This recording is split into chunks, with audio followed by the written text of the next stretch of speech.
Yo, what's good, Commanders Nation? If you thought the season was over and there was nothing left to talk about, you couldn't be more wrong, fam. Because today, we've got 3 stories that are literally shaping the future of this franchise. And I'm not even exaggerating.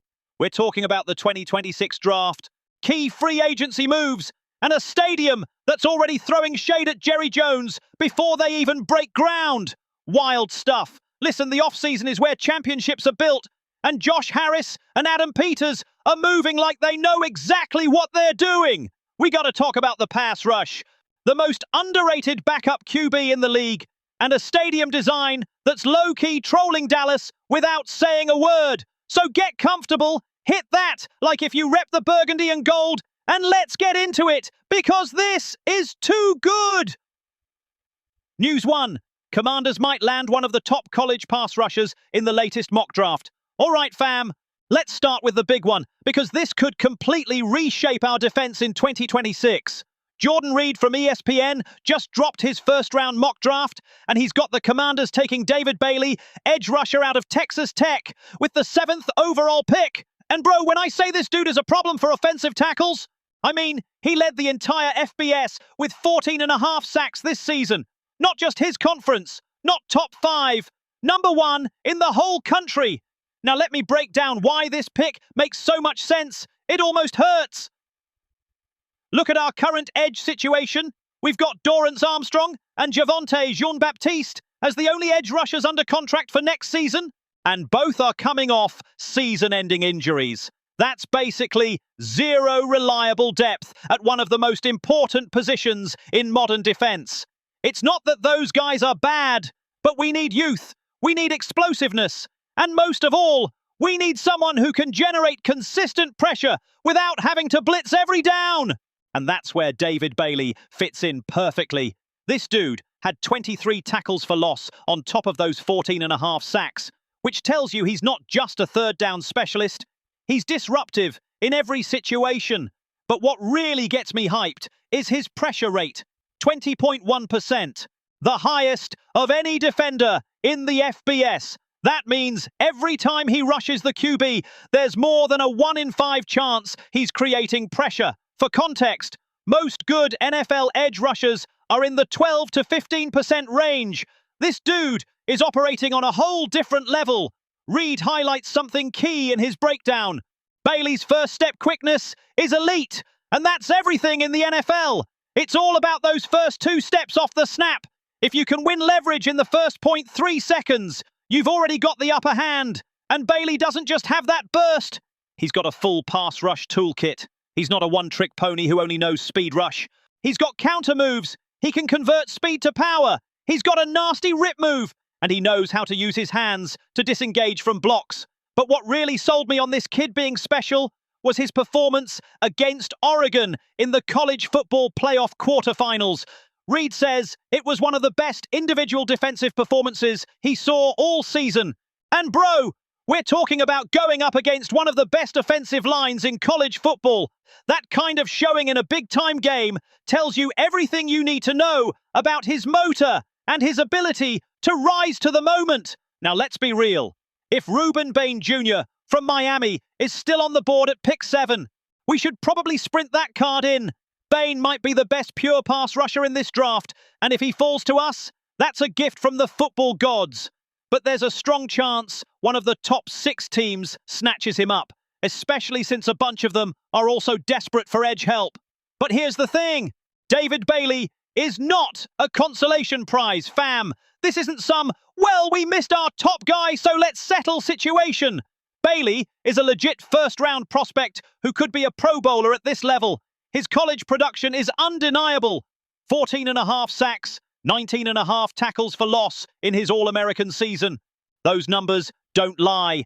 And when you pair that production with his physical traits and technical versatility, you've got a player who could anchor your defensive front for the next 8 to 10 years. Think about it like this. Our defense under Joe Witt Jr. took a big step forward this year, but we're still missing that elite edge rusher who can create pressure on their own and force opposing OCs to game plan around them. Imagine Bailey coming off one side, and if we re-sign Armstrong or bring in another vet in free agency, Suddenly, you've got a pass rush rotation that stays fresh and dangerous on every down. And don't forget the impact this has on the secondary. When you've got a legit pass rush, your DBs don't have to cover for 4 or 5 seconds. Suddenly, Benjamin St-Juste and Emmanuel Forbes aren't getting exposed in coverage because the QB has to get the ball out in 2.5 seconds. It's a domino effect, fam. An elite edge rusher lifts the whole defense. The draft is set for April 23rd through 25th in Pittsburgh. And bro, I'm already counting the days. Because if Adam Peters nails this pick and brings in a game wrecker like David Bailey, combined with what we've already got on offense with Jaden Daniels, once he's healthy, we're talking about a team that can seriously compete in the NFC East for years to come. And listen, I'm not saying Super Bowl right away, but the pieces would be there to build something real. Man, just picture Bailey chasing down Jalen Hurts twice a year. That thought alone has me hyped for next season. All right, bro, but hold up. What's coming next is just as important in a totally different way. News 2. Re-signing Marcus Mariota should be one of the Commanders' top off-season priorities. All right, fam, let's talk about something a lot of people don't want to admit, but is absolutely crucial. We need to bring Marcus Mariota back, and it needs to be a top priority this off-season. Nick Shook from NFL.com just dropped an article urging the Commanders to re-sign Mariota. And bro, he's 100% right. Look, we all love Jaden Daniels, myself included, obviously. But the reality of this past season hit us hard. Jaden suffered 3 separate injuries in 2025 that cost him a big chunk of his second NFL season. And when he wasn't available, who kept us competitive? Marcus Mariota. This man started 8 games and played in 11 total, his highest numbers in both categories since 2022. And here's what a lot of folks don't want to acknowledge. Mariota wasn't the reason we lost most of those games. He put up respectable numbers, ran the offense competently, and gave us a chance to win in situations where we easily could have folded. Shook nailed it when he said, "This regime just got a season-long taste of life without a star quarterback. The powers that be should know quite well how valuable Mariota can be for them." Bro, that's facts. When Jaden went down, it wasn't like our season was instantly over. Mariota kept us in games, executed the game plan, and showed exactly why he's one of the best backup QBs in the league. And listen, in today's NFL, having a reliable backup isn't a luxury. It's a straight-up necessity. Look at the Eagles with Gardner Minshew a couple years back, or the Niners with Brock Purdy, who started as a backup. QB depth can literally save your season. Now let's talk contract, because this matters. Mariota's been signing back-to-back one-year deals with Washington the past 2 seasons, and he got a $2 million raise last March. That probably put him around $6 to $7 million this season, which is a totally fair price for a backup of his caliber. And now he's heading into free agency again, which means other teams might come calling. And here's the risk, fam. There are plenty of teams out there that need a solid backup QB, and some might even offer him a shot to compete for a starting job. If we let Mariota hit free agency without making a serious effort to keep him, we could lose him to a team like the Raiders, the Titans, ironically, or even a contender looking to upgrade their QB2 spot. And if that happens, then what? Draft a late-round rookie, sign some journeyman who doesn't know our system. Continuity is key here, and the Commanders know it. That's why they promoted David Blau to offensive coordinator instead of bringing in someone new. They're preaching continuity on the coaching staff. So why not apply that same logic to the backup QB? Mariota's been in this system for 2 years. He's got chemistry with the receivers. He knows the protections. And he understands how Dan Quinn and Cliff Kingsbury want to operate. Plus, and this doesn't get talked about enough, Mariota is a tremendous locker room presence. This dude was the number 2 overall pick in his draft. He's been to a Pro Bowl. He led the Titans to the playoffs, and he's seen pretty much everything this league has to offer. That kind of experience and leadership is priceless, especially for a young QB like Jaden, who's still developing. Having Mariota there as a mentor, a sounding board, and a model of professionalism is something you can't measure in stats, but has real impact. And let's be honest about one more thing. Jayden is a dual-threat QB who uses his legs as a key part of his game. That's part of what makes him special, but it also puts him at higher risk for injury compared to a pure pocket passer. I'm not saying Jayden is injury-prone or needs to change his style, but the reality is that mobile QBs take more hits and deal with more injuries. It's just math. That's why having a backup like Mariota isn't just nice. It's essential if we want to stay competitive year in and year out. So how much should we pay him? I think something in the 8 to 10 million per year range on a 2-year deal would be fair for both sides. That gives Mariota a modest raise that reflects his value and performance this season, but doesn't wreck our salary cap. And a 2-year deal gives us stability at the position while Jayden enters years 3 and 4, which are usually when young QBs make the leap from promising to franchise cornerstone. Look, I get that some fans are thinking, why spend 8 to 10 million on a backup when we could use that money elsewhere? And yeah, that's cap space you could throw at a linebacker or a safety or an O-lineman. But bro, what's the point of having a stacked roster if your QB1 goes down and you're stuck starting someone who can't run the offense? We've seen too many talented teams fall apart because they didn't have QB depth. Let's not be that team. And finally, I really respect how Mariota has handled this whole situation. No drama, no trade demands, no media whining about deserving to start. He's been a total pro, accepted his role, and when his number was called, he delivered. That kind of professionalism and team-first mentality is exactly what you want in your locker room, especially on a young team still building its culture. Listen, if we let Mariota walk and then Jayden gets hurt again and we're out here with Jeff Driscoll or some random dude trying to run this offense, bro, I don't even want to think about that scenario. All right, fam, now comes the fun part, because Josh Harris is literally trolling Jerry Jones without saying a single word. News 3. The design of the new Commanders Stadium fixes the fatal flaw that plagues Jerry Jones. Yo, bro, this is straight up savage and genius at the same time.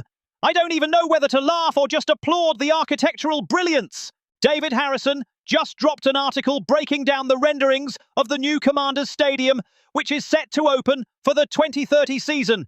And he found something absolutely hilarious. Josh Harris and his design team literally learned from Jerry Jones' most embarrassing mistake and fixed it before even laying the first brick. What's the issue with AT&T Stadium? The sun glare, fam. That architectural disaster where players literally can't see the ball because the sun beams straight through the windows and creates a glare that makes it impossible to play. We've seen receivers drop passes, DBs miss picks, and coaches lose their minds, all because a billionaire wanted giant windows without thinking about how it would affect actual football games. It's the perfect example of form over function. But check out what the Commanders did. According to Harrison, if you look closely at the renderings, the field runs north to south, with the east wall featuring mostly glass and the west wall apparently filled with seating and probably more glass on the outside. What does that mean in practical terms? Even when the sun sets, the risk of cross glare from the west is minimal, and unless the NFL starts scheduling sunrise games, bro, imagine a 6 a.m. kickoff. That east-facing glass wall won't cause any problems. This is brilliant for a bunch of reasons. First, you still get all that natural light that makes modern stadiums feel more open and connected to the outside. The Vikings US Bank Stadium nailed this, and it looks like the new RFK is building on that idea. You get that outdoor vibe while keeping the protection and comfort of an indoor facility. Perfect for DC weather, which can be brutal in December and January. But second, and this is the savage part, they're throwing subtle shade at Dallas without saying a word. It's like, oh, your $1.2 billion stadium has a sun glare problem that ruins games? That's too bad. We thought about that during the design phase. Man, the level of petty sophistication here is chef's kiss. And there's more, fam. The design also includes a SoFi-style sunken bowl, where the seating drops down into the ground, like at SoFi Stadium in LA. Why does that matter? Because it means the structure won't pierce the DC skyline. It's not going to be this massive thing that distracts from the city's overall aesthetic. Instead, it'll blend into the view without taking away from landmarks like the Capitol Building or the Washington Monument. Think about it from the broadcast network's perspective. Bro, they're going to have an endless supply of stunning exterior shots showing the stadium alongside all those iconic DC landmarks. It's visual marketing gold. Every Sunday night football game, every playoff game, every big moment will have those gorgeous establishing shots that scream, "This is Washington," without being over the top. And the design itself brings a modern look while still honoring DC's history and the legacy of the original RFK Stadium. They're not trying to build something totally alien that has no connection to the city's identity. They're respecting the past while embracing the future. And bro, that's exactly how you should approach a project of this scale. Harrison makes a great point. Every new stadium benefits from updated tech and design progress. That's a given. But it's rare that you also get the chance to throw a subtle jab at a rival while doing it. And thanks to the Cowboys' miscalculation and their design fail, the new RFK is going to have a standout feature that's iconic precisely because it's not there. The absence of a sun glare problem is the feature, fam. That's next-level architectural trolling. But beyond the trolling, this speaks to something bigger. Attention to detail and a real commitment to building a functional sports venue, not just an architectural showpiece. Jerry Jones wanted the most visually impressive stadium, and he got it. But he sacrificed functionality in the process. Josh Harris and his team are saying, we can have both. We can have a stadium that looks incredible and works perfectly for its main purpose, playing football. And this is also going to be huge for events beyond football. Concerts, conventions, other sports. All of that can happen year-round without worrying about weather or sun glare or any other environmental issues. That makes the venue more versatile and more profitable, which matters when you're investing billions into a project. I also love that they're thinking about the long-term visual impact on the city. DC already has one of the most recognizable skylines in the world thanks to its monuments and government buildings. The last thing it needs is some massive stadium competing with that visually. The sunken bowl design means the stadium integrates instead of dominates. And that shows real respect for the city's character. And finally, there's something poetic about returning to the RFK site. That place holds so much history for this franchise. Some of our greatest moments happened there. And now we're going to build something state-of-the-art on that same ground, connecting the past and the future in a real, tangible way. Bro, when that stadium opens in 2030 and we play our first game there, it's going to be an emotional moment for the whole fan base. All right, Commanders Nation, that's it for today. But bro, how can you not be hyped after all this? We're talking about potentially drafting a game wrecker off the edge, locking in continuity at backup QB with one of the best in the business, and building a stadium that's literally flexing on Jerry Jones before it even exists. If that doesn't get you excited for the future of this franchise, I don't know what will, fam. Listen, I know this season didn't end the way we wanted. Injuries hit us hard, and seeing Jaden on the sideline was tough for all of us. But this is what separates well-run franchises from the ones stuck in mediocrity. The ability to plan ahead, make smart off-season moves, and build something sustainable instead of chasing quick fixes. And everything we're seeing from Josh Harris, Adam Peters, and Dan Quinn tells me they get that completely. So fam, let me know in the comments. Do you want us to draft David Bailey or go in a different direction? How much would you pay to keep Mariota? And are you as hyped as I am for that new stadium? Drop your thoughts below. Hit that like if you're part of this burgundy and gold family. And I'll catch you in the next video because we've got a lot more to cover this off-season. HTTR, let's go!